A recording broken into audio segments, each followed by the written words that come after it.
তো আজকে আমি তোমাদের সামনে নিয়ে চলে এলাম জামাই ষষ্ঠীর স্পেশাল কী কী মেনু বানিয়েছি সেগুলোই তোমাদের সাথে শেয়ার করব। তো এখানে আছে প্রথমত সাদা ভাত, লেবু তো রয়েছে, কাঁকরোল ভাজা, আলু ভাজা, কুমড়ো ভাজা, পটল ভাজা, শাক ভাজা, করলা ভাজা, বেগুন ভাজা, 7 রকমের ভাজা। এখানে রয়েছে স্যালাড আর 1 গ্লাস জল তো থাকেই, তো 1 গ্লাস জলও দিয়ে দিয়েছি। এখানে রয়েছে রুই মাছের কালিয়া। তারপরে এখানে রয়েছে মটন একদম ঝোলঝোল করে বানিয়েছি।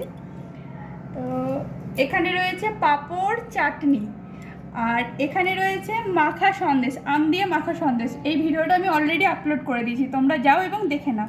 আর এই যে আম দই, এটা পারফেক্ট একটি আম দই কীভাবে বানাবে, তোমরা যদি রেসিপিটা লাগে আমাকে বলো, আমি কিন্তু দেবো। আর সাথে বানিয়েছি ম্যাঙ্গো আইসক্রিম। তোমাদের যেই ভিডিওগুলো লাগবে আমাকে কমেন্ট করো, আমি তোমাদের দেখাবো।